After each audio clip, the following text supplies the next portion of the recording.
오늘 하나님께서 우리 공동체 가운데 주시는 말씀 함께 나눠봤으면 좋겠습니다. 창세기 41장 14절에서 16절 말씀을 함께 합독했으면 좋겠습니다. 창세기 41장 14절에서 16절 말씀 가정에서도 함께 합독했으면 좋겠습니다. 시작. 이에 바로가 사람을 보내어 요셉을 부르매 그들이 급히 그를 옥에서 내놓은지라.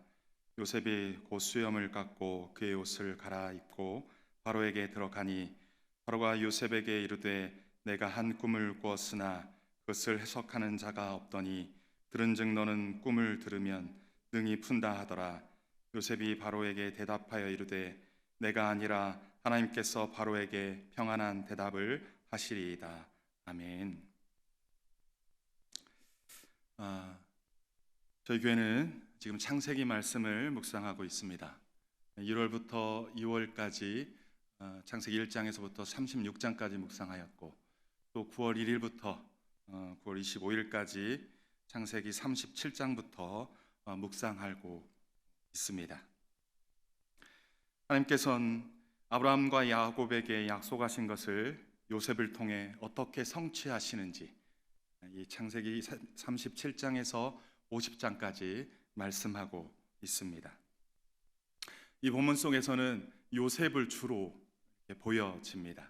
그래서 오늘 말씀은 요셉을 주로 이렇게 살펴보고 그 속에서 하나님의 꿈을 꾸는 자라는 제목으로 함께 말씀을 나누었으면 좋겠습니다. 오늘 창세기 37장 18절에서 19절인데요. 하나님의 꿈을 꾸는 자라는 부분인데 요셉에 대한 부분에 별명이 있습니다. 요셉의 별명은 무엇입니까? 창세기 37장 18절에서 19절에 나타나는데 우리 함께 봉독했으면 좋겠습니다. 시작. 그들에게 가까이 오기 전에 그들이 요셉을 멀리서 보고 죽이기를 꾀하여 이르되 꿈꾸는 자가 오는도다. 예, 형제들이 그를 꾀하여 꿈꾸는 자가 오는도다 라고 말했습니다. 본문의 내용은 요셉이 아버지 야곱의 심부름으로 형들을 찾아가 형들과 양떼가 잘 있는지를 보고 오라고 해서 요셉이 형들을 찾아가는데 멀리서 형들이 요셉이 오는 것을 보고 요셉에 대하여 이야기하는 내용입니다. 야곱 10명의 아들들보다 요셉을 더 사랑합니다. 그 사랑을 표현하지 말아야 하는데 요셉에게는 채색 옷을 입혀 다른 아들들과는 구별되게 더 사랑한 것입니다. 그래서 10명의 형들은 요셉을 미워합니다. 그런데 형들이 요셉을 더욱 미워하게 되는 사건이 있습니다.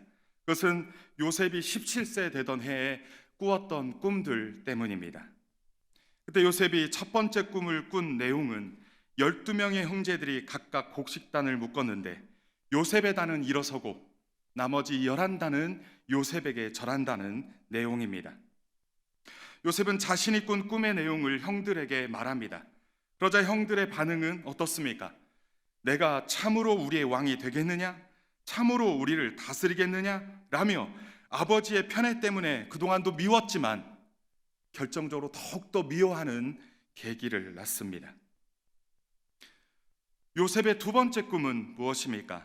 해와 달과 11별이 요셉에게 절하는 것입니다. 요셉이 이번에는 아버지와 형들에게 그 꿈의 내용을 이야기를 합니다. 그러자 아버지 야곱은 요셉에게 꾸짖습니다. 그리고 형들은 요셉을 더욱 시기하게 됩니다. 이런 사건이 있은 후에 시간이 지나 아버지 야곱은 요셉에게 심부름을 보낸 것입니다. 형들은 세겜 땅에서 양을 치고 있습니다. 형들과 양떼가 잘 있는지를 보고 오라고 아버지 야곱은 요셉을 심부름시켰는데 요셉은 17살 될 때까지 아버지의 그늘에서 귀공자처럼 그렇게 살았죠. 일평생 처음으로 아버지 곁을 떠나 형들에게만 따로 가는 것입니다. 그것도 약 100km 정도 떨어진 거리를 혼자 갑니다. 그때 요셉의 10명의 형들이 멀리서 요셉이 오는 것을 보고 저기 꿈꾸는 자가 온다고 말합니다. 꿈꾸는 자의 문자적 의미는 꿈들의 주인이라는 의미입니다. 우리말은 꿈 대장을 의미합니다. 형들의 이 비아냥거리는 말이 요셉을 평생 따라다니는 요셉의 별명이 된 것입니다. 그래서 요셉이 30세 되던 해까지 실제 그의 모든 기간 동안 꿈의 대장으로서, 꿈꾸는 자로서, 꿈을 지배하는 자로서, 주인으로서 그런 역할들을 감당합니다. 말씀 창세기 37장 20절 말씀 한번 볼까요? 네, 함께 읽겠습니다. 창세기 37장 20절 함께 시작. 자, 그를 죽여 한 구덩이에 던지고 우리가 말하기를 악한 짐승이 그를 잡아먹었다 하자. 그의 꿈이 어떻게 되었는지를 우리가 볼 것이니라 하고, 그렇게 말합니다. 지금 야곱의 형들 10명이 단순히 꿈을 꾸는 자가 오는도다라고 하는 것이 아니라 그를 죽여서 그의 꿈이 어떻게 되는지를 보자라고 말한 것입니다. 실제 요셉의 꿈은 하나님의 꿈을 이루기 위한 꿈입니다. 오늘 찬양 속에서 하나님의 꿈이 나의 비전이 되고 라는 그러한 곡이 그 내용이 있었던 걸 볼 수 있습니다. 요셉의 꿈은 하나님의 꿈이었습니다. 요셉을 통해서 하나님께서 이루시고자 하는 꿈이었던 것입니다. 그래서 하나님께서는 요셉에게 꿈을 심어 그 꿈을 자라게 하셔서 마침내 그 꿈을 이루실 분이 하나님이시라는 것입니다. 그런데 요셉의 형들은 자신들이 요셉에게 절하고 그의 다스림과 통치함을 받는 다는 그 꿈을 죽여 그러한 일을 없애겠다라고 지금 말하고 있는 것입니다. 형들이 아버지 야곱의 편애로 인하여 힘들었었는데 이제 요셉의 꿈으로 인한 스트레스가 극에 달하고 요셉에 대한 시기 미움이 극에 달한 것에 대한 보복의 행동일 것입니다. 이 자체도 문제인데 그들은 요셉의 꿈, 그 꿈을 하나님의 꿈인지 모르고 그렇게 해를 끼치려고 했던 것입니다. 꿈꾸는 자 요셉은 죽을 위기에서 애굽의 노예로 팔려갑니다. 꿈꾸는 자 요셉의 다음 무대는 애굽 바로의 신하 친위대장 보디발의 집 안입니다. 창세기 39장 2절에서 5절 말씀을 함께 읽도록 하겠습니다. 함께 읽겠습니다. 시작. 여호와께서 요셉과 함께 하심으로 그가 형통한 자가 되어 그의 주인 애굽 사람의 집에 있으니 그의 주인이 여호와께서 그와 함께 하심을 보며 또 여호와께서 그의 범사에 형통하게 하심을 보았더라. 요셉의 그의 주인에게 은혜를 입어 섬김에 그가 요셉을 가정총무로 삼고 자기의 소유를 다 그의 손에 위탁하니 그가 요셉에게 자기의 집과 그의 모든 소유를 주관하게 한 때부터 여호와께서 요셉을 위하여 그 애굽 사람의 집에 복을 내리심으로 여호와의 복이 그의 집과 밭에 있는 모든 소유에 미친지라. 아멘. 꿈꾸는 자 요셉은 형들에 의해 아주 비참하게 세상으로, 그것도 외국의 노예로 팔려가서 살기 시작합니다. 그것은 애굽 바로의 친위대장, 즉 경호실장 보디발의 집입니다. 아버지 밑에서 형들이 입고 있는 옷들과는 전혀 다른 채색 옷을 입고 기궁자처럼 구별되게 살았던 요셉이 고아처럼 버려지고 더 이상 비참할 것 없는 노예로 살아가기 시작합니다. 이젠 다른 노예들과 함께 그들 가운데 어울려 그들이 입는 옷을 입고 그들이 먹는 음식을 먹으며 전혀 다른 신분으로 살아갑니다. 그런데 39장 2절을 보니까 그가 형통한 자가 되어 그의 주인 애굽 사람의 집에 있다라고 말합니다. 요셉은 형통한 자가 되어 들에 나가지 않고 집에서 일하게 되었다라는 의미입니다. 거기서 보디발이 요셉을 눈여겨볼 수 있는 그러한 기회를 얻은 것이죠. 인사는 만사라고 했습니다. 그 사람이 진짜인지 가짜인지, 성실한지 불성실한지 보디발은 요셉을 알아보고 자기 개인을 섬기도록 합니다. 이어서 요셉을 높여 자기 온 집안 살림과 소유를 맡아 관리하게 합니다. 3절 이하에서 여호와께서 그의 범사에 형통하게 하심을 보았다는 말씀이 있는데요. 요셉이 하는 일마다 잘 되도록 하나님께서 돌보신다는 것을 보디발이 알았다라는 의미입니다. 보디발은 요셉의 곁에서 하나씩 일을 맡겨보니까 그가 하는 일마다 그가 하는 일을 곁에서 보니까 이건 하나님께서 그를 도와주고 그리고 곁에서 함께 하신다는 것을 보디발이 목격했다는 것입니다. 그것도 사람 사는 곳이라 시기심과 질투심, 또 나아가 텃세도 있을 것인데, 그런데 그에게 맡기는 일마다 성실하게 그가 감당하고 되어진 일이 잘 되니까 보디발은 그를 가정의 총무로 집안의 모든 것들을 주관하게 하는 자로 맡겼다라는 것입니다. 그랬더니 이전보다 더 보디발의 집이 잘 되는 것을 또한 보았다는 것입니다. 하나님께서 요셉을 위해 보디발의 집에 복을 내리신 것입니다. 요셉은 모를 수 있지만 보디발은 그것을 알았던 것입니다. 그 모든 것이 하나님께서 요셉과 함께 하시기 때문인 것을 우리는 알 수 있고 또 보디발도 알았던 것이죠. 오늘날 우리들 가운데도 우리 하나님이 함께 하시는 줄 믿습니다. 그리고 우리는 알 수 없지만 우리 주변에 있는 사람들이 하나님께서 우리와 함께 하심을 보게 되기를 바랍니다. 우리를 보고 다른 사람들이 저는 틀림없이 하나님이 함께 하셔서 저가 하는 일마다 잘 되는 걸 거예요. 저가 하나님이 함께 하신다는 것을 다른 사람들이 알게 하는 은혜가 있기를 바랍니다.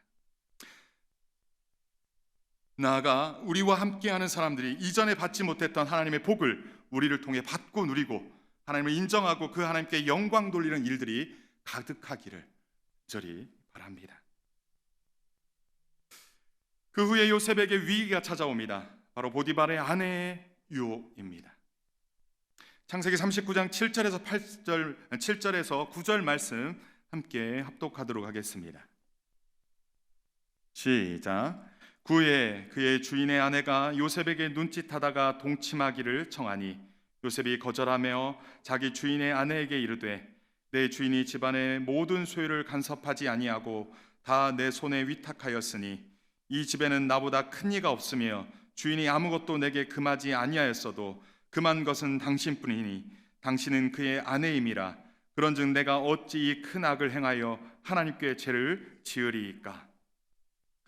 요셉은 이 위기를 어떻게 반응합니까? 요셉은 거절했다고 말합니다.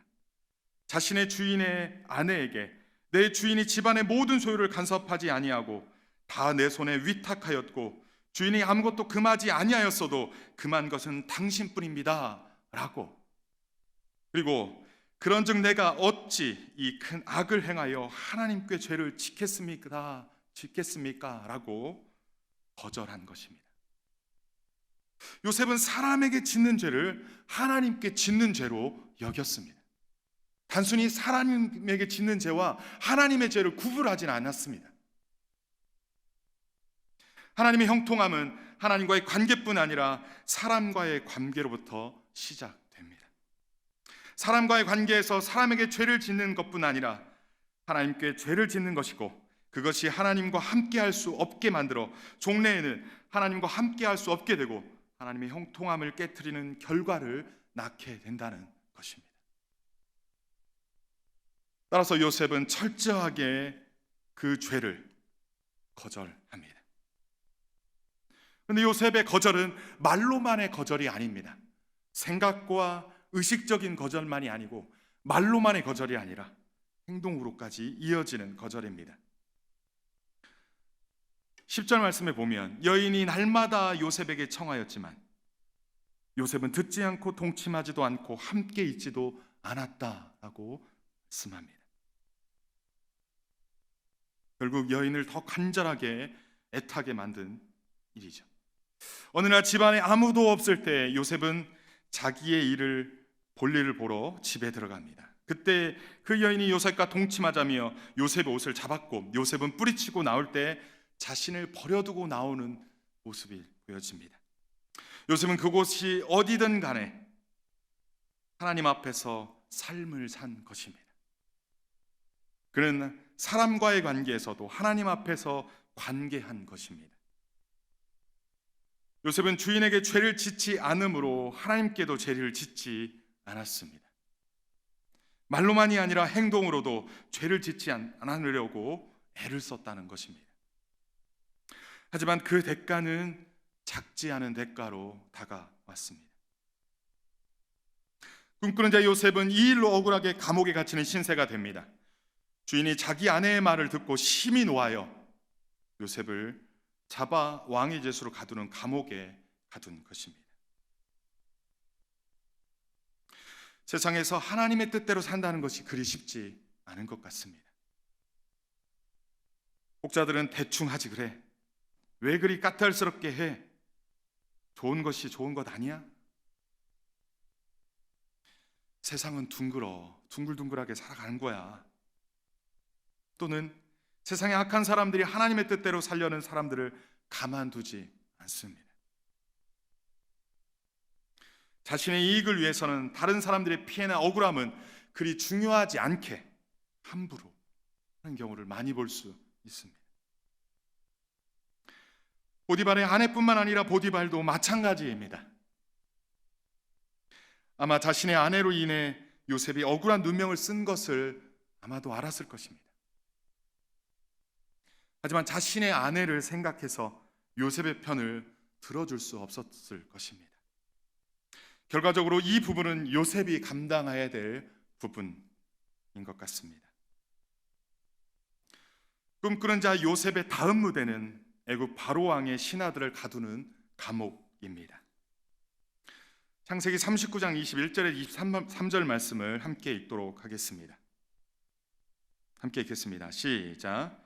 여호와께서 요셉과 함께 하시고 그에게 인자를 더하사 간수장에게 은혜를 받게 하심에 간수장이 옥중 죄수를 다 요셉의 손에 맡김으로 그 재반 사물을 요셉이 처리하고 간수장은 그의 손에 맡긴 것을 무엇이든지 살펴보지 아니하였으니 이는 여호와께서 요셉과 함께 하심이라. 여호와께서 그를 범사에 형통하게 하셨더라. 하나님께서는 요셉을 외면하지 아니하시고 변함없이 함께 하시며 인자를 더하시고 형통케 하십니다. 하나님께서는 요셉이 보디발의 집에 있을 때나 감옥에 갇혔을 때나 변함없이 함께 하십니다. 그와 함께 하심의 은혜로 그에게 인자를 더하셔서 간수장에게 은혜를 입게 하셨습니다. 보디발의 집에 가정총무로 모든 것을 맡아 관리했던 것처럼 이제 감옥 안에 있는 모든 것을 요셉에게 맡겼다라고 말합니다. 어찌 보면 죄수지만 죄수 같지 않은 삶을 살았던 것입니다. 창세기 40장 1절에 4절 말씀을 보면 그러던 중 감옥 안에서 하나의 사건이 벌어집니다. 요셉은 상당한 시간을 감옥에 있었습니다.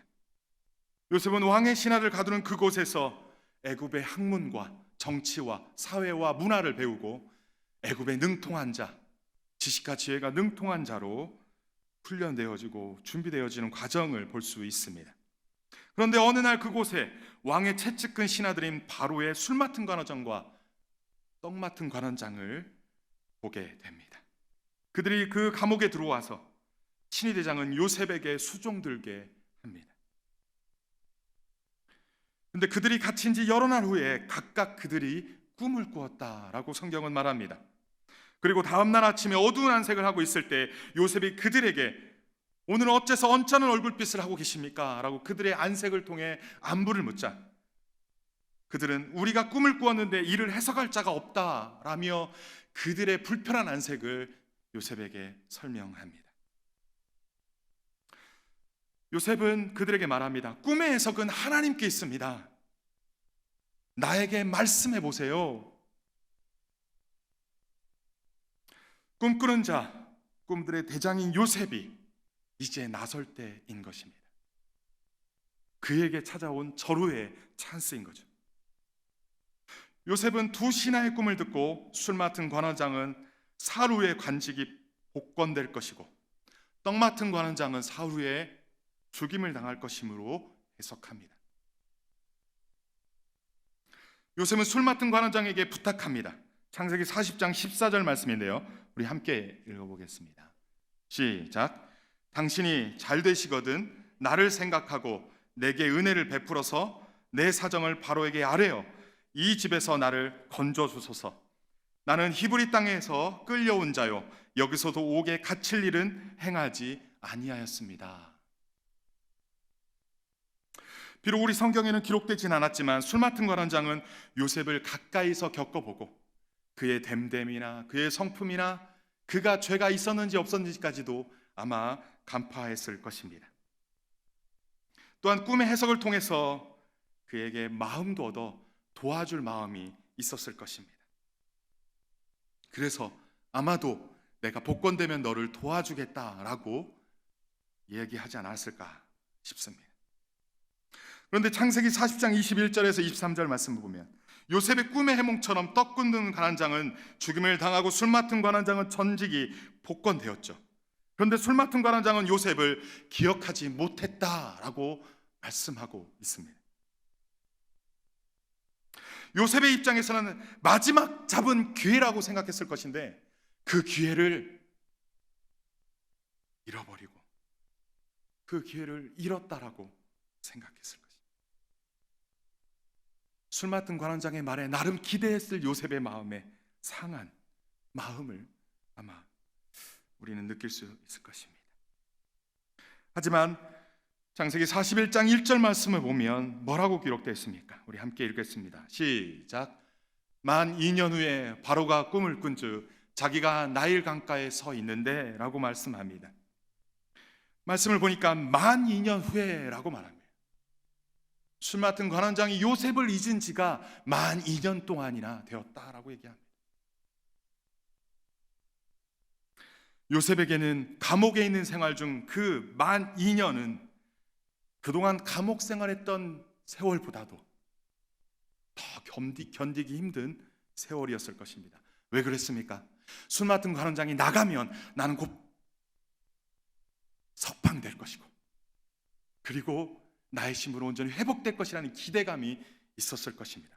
그런데 그것이 송두리째 무너졌기 때문에 그 소망이 무너졌기 때문에 그 2년의 기간이 그동안 살아온 생애보다도 가장 힘든 기간이었을지 모릅니다. 오늘날 우리에게도 이러한 만 2년의 기간이 있을 수 있습니다. 고난이 다 지나고 이제 새로운 시절이 올 때가 되었는데 그것도 확실하다는 소망까지 있었는데 그것이 무너지면 더 큰 실망감이 오게 되죠. 우리는 중국 우한발 코로나를 올해 초부터 겪고 있습니다. 2월 23일부터 온라인으로 예배하다가 5월 만에 소규모로 신청자를 받아서 2m의 거리를 띄우면서 함께 예배하기 시작했죠. 점점 예배하는 자들이 많아져서 곧 회복될 것이라는 기대감도 있었습니다. 점점 좋아지나 싶더니 또 8월 중순부터 전국적으로 확산되는 이 코로나로 인해서 예배가 중단이 되고 또다시 온라인으로 우리 예배가 비대면 예배로 전환되었습니다.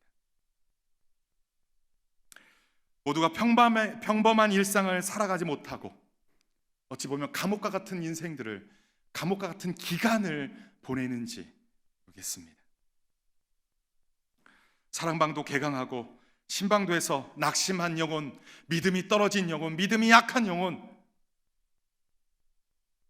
건강이 안 좋은 영혼, 그리고 연세가 많아 적적한 어르신들 위로하고 치유하고 회복해야 하는데 다시 사람을 만나지 못하고 고립해서 지내야 한다는 것이 마치 요셉을 연상케 하고 있습니다. 신앙은 관계입니다.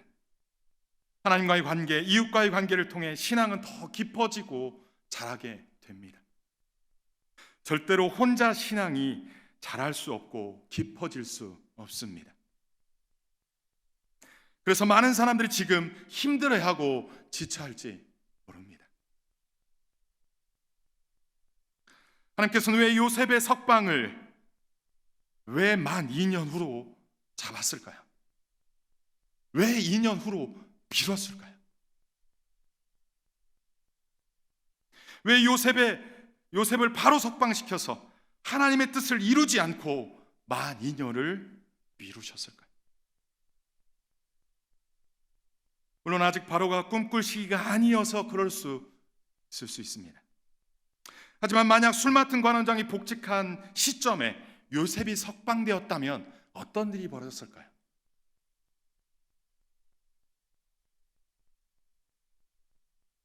하나님께서 요셉을 통해 이루시고자 하는 꿈이 흔들렸을 수 있을 것입니다.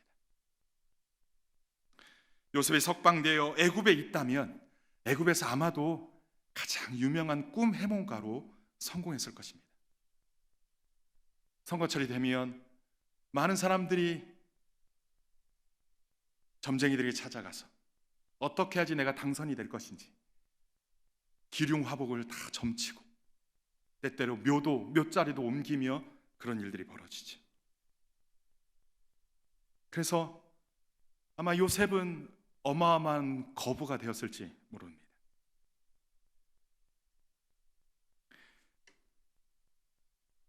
요셉은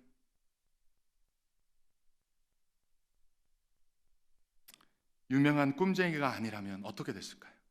아마도 약 오래전에 형들에게 그렇게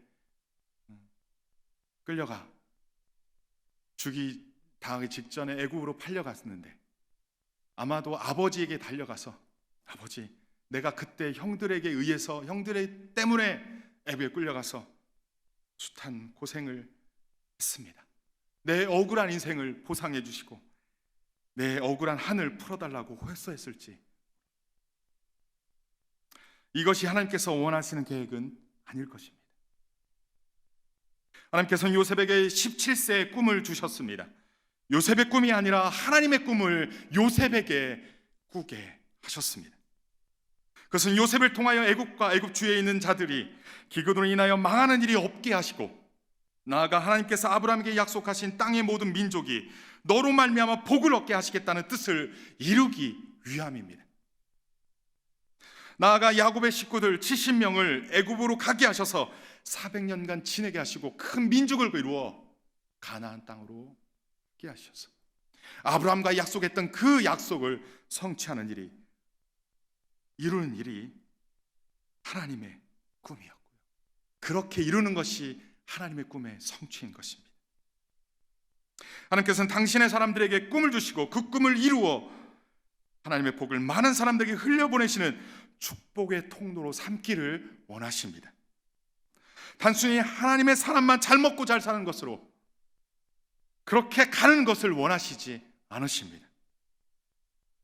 이것이 하나님의 꿈입니다. 그래서 요셉에게 꿈을 꾸시고 그리고 꿈꾸는 자, 꿈대장이 되게 하신 것입니다.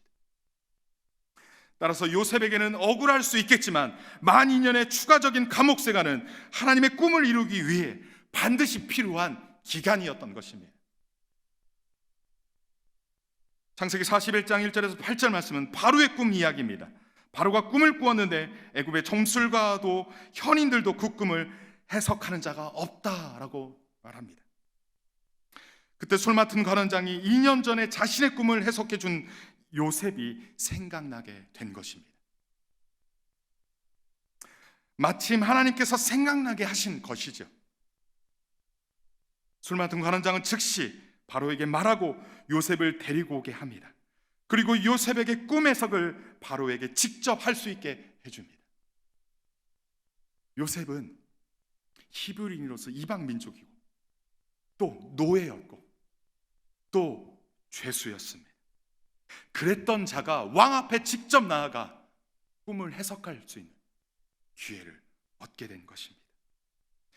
이 또한 하나님의 작품인 줄 믿습니다. 창세기 41장 14절에서 16절 우리가 봉독했던 말씀이죠. 함께 다시 읽겠습니다. 14절부터 16절까지 함께 읽습니다. 시작.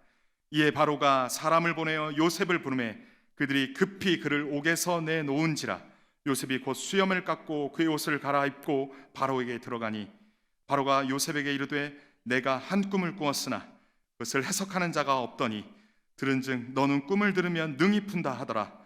요셉이 바로에게 대답하여 이르되 내가 아니라 하나님께서 바로에게 평안한 대답을 하시리이다.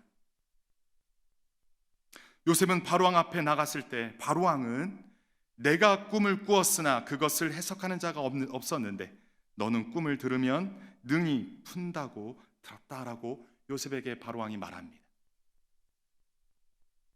술 맡은 가라장의 자신의 역할을 충실히 했던 것이죠.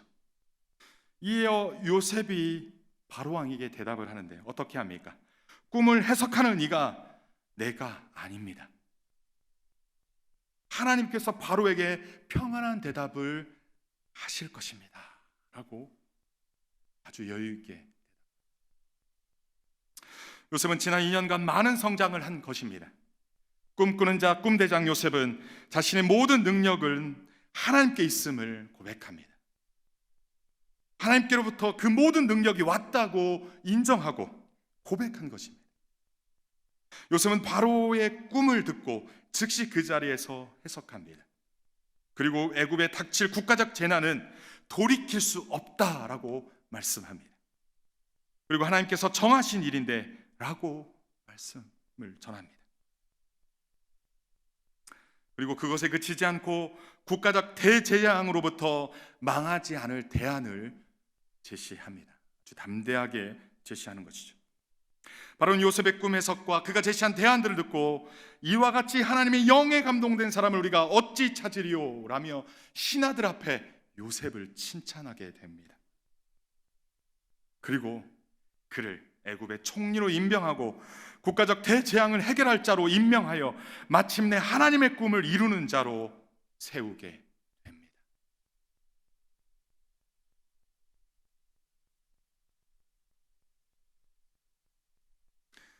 오늘 본문의 말씀을 통해서 하나님께서 우리에게 주시는 교훈과 하나님이 우리에게 선포하는 말씀은 무엇입니까? 저는 오늘 37장부터 41장까지의 말씀에서 다음에 몇 가지의 말씀으로 도전하기를 원합니다. 첫 번째, 하나님의 꿈으로 가득 찬 꿈꾸는 자들이 되기를 우리 하나님은 바라십니다 라는 말씀입니다. 내 개인의 꿈이 아니라 하나님께서 주시는 꿈, 하나님께서 나를 향하여 나를 통하여 이루고자 하시는 꿈이 무엇인지를 하나님께 물으시는 저와 여러분이 되기를 바랍니다. 그 하나님께 묻고 주시고자 하는 비전을 꿈꾸시는 저와 여러분이 되기를 간절히 바랍니다. 하나님께 주시는 꿈은 나이와 상관이 없습니다. 우리 각자를 향한 하나님의 꿈, 우리 각자를 통하여 이루시고자 하시는 하나님의 꿈을 꾸시고 그 꿈을 이루기 위해 살아가시는 인생들이 다 되시기를 주님의 이름으로 간절히 축원합니다. 두 번째, 하나님께서 오늘 본문을 통해서 우리에게 주시고자 하는 말씀은 무엇입니까? 하나님의 꿈을 이루기 위해 어떠한 대가로도 지불할 수 있는 자들이 되기를 소원합니다. 그 대가는 하나님께서 함께 하실 수 있도록 하나님 앞에서 살아가는 자들인 것입니다. 오늘 우리는 교회 예배당에서 기도하고 찬양하고 예배할 때만 하나님 앞에서 살아가는 것이 아닙니다. 일상의 모든 삶의 자리가 하나님과 함께하는 자리입니다. 비록 비대면으로 예배하지만 일상의 삶에서 하나님을 의식하며 그 하나님 앞에서 살아가는 존재라는 것을 인식하고 그 하나님 앞에서 살아가는 삶, 그 하나님 앞에서 범죄하지 않고 살아가는 그러한 삶 되기를 주님으로 간절히 바랍니다. 세 번째로, 하나님의 때까지 조급해하지 않고 하나님의 때를 신뢰하며 기다리는 자가 됩시다. 요셉에게는 그 마지막 만 2년의 기간이 가장 힘든 시기였을 것입니다. 내 꿈이 아니라 하나님의 꿈이고 내가 이루는 것이 아니라 하나님이 이루시는 꿈이라면 하나님의 때를 기다릴 줄 알아야 합니다. 그러지 않으면 나의 꿈은 이루어질지 모르지만 하나님 꿈은 이루어지지 않기 때문에 그렇습니다.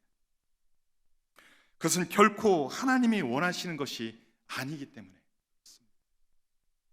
따라서 하나님의 때까지 조급해하지 않고 하나님의 때를 신뢰하며 기다리는 우리가 되기를 간절히 바랍니다. 끝으로 하나님의 영에 감동된 자들이 다 되시기를 소원합니다. 하나님께서 우리를 통한 하나님의 꿈을 이루어 가실 수 있도록 우리는 하나님의 영에 감동된 자들이 되어야 할 것입니다. 하나님의 영이 감동된 자, 하나님의 영에 감동된 자는 하나님이 함께하는 자들을 일컫습니다. 하나님이 함께한다는 것, 그것은 하나님의 통치와 다스림을 받는 자들을 일컫습니다. 그 하나님이 영이 함께하시고 그 말씀의 통치함과 다스림을 받아가며 그 말씀 앞에 순종하는 자들이 하나님의 영에 감동된 자들이라는 것을 말하고 있는 것입니다. 그런 사람에게는 하나님의 지혜와 하나님의 명철이 함께 하십니다. 그래서 매 순간순간 하나님께서 인도하심을 경험하게 되고 그 인도하심을 따라 하나님의 지혜로, 하나님의 명철로 살아갈 줄 믿습니다. 요셉이 마지막까지 그러한 삶을 하나님 앞에 살아갔기에 어찌 보면 13년이라는 짧은 생애 통해 그가 30세 때 애굽의 총리로서 하나님의 뜻을 이룬 거 아닌가 싶습니다. 13년, 어떤 인생으로 볼 때는 짧고 어떤 인생으로 볼 때는 긴 인생일지 모르겠습니다. 오늘날 우리에게도 하나님의 꿈, 하나님의 비전이 있을 것입니다. 하나님이 우리 교회를 향한 꿈이 있을 것이고 우리 각 사람을 향한 꿈이 있을 것이고 우리 각 사람을 향하여, 우리 교회를 향하여 하나님이 꿈꾸시는 꿈이 있을 것입니다. 그것이 우리 교회의 비전이고 그것이 우리 교회의 비전뿐만 아니라 우리 각 사람의 비전이 되기를 주님의 이름으로 축원합니다. 어느 날 내가 꿈꾸었는데 그 꿈이 내 꿈만이 아니라 하나님이 주신 꿈, 하나님이 주신 비전, 그걸로 가득 차서 그것을 이루기 위해서 내 삶 속에서 하나님을 의식하며 하나님과 함께 그 하나님의 인도하심 따라 살아가 어느 순간에 하나님 때에 이루어질 수 있도록 매 순간순간 순종하며 그 하나님의 때까지를 기다리며 견디며 나아갈 때 주님께서는 이 남산교회를 향한 꿈을, 우리 각 사람을 향한 꿈을 이루시고 나아가서 우리를 통하여 이 남산교회를 통하여 하나님의 꿈이 이루어질 줄 믿습니다. 우리 모두 다 이 순종하는 삶을 통하여서 주님의 꿈을 이루시는 이 모두가 되기를 주님의 이름으로 간절히 축원합니다. 기도하겠습니다.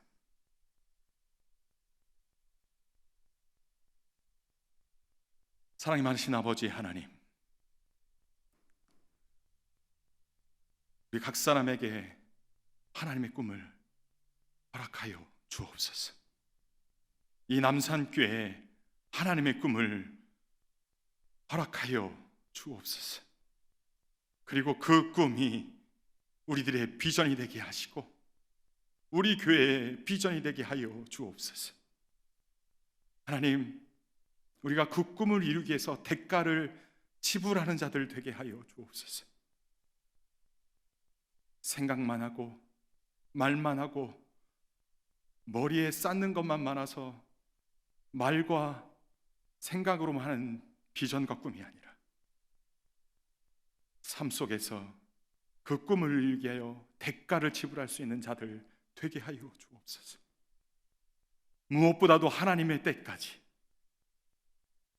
그 하나님이 온전하다고 여기는 그 때까지 우리가 참고 인내하며 온전히 준비된 그릇으로 준비되게 하여 주옵소서.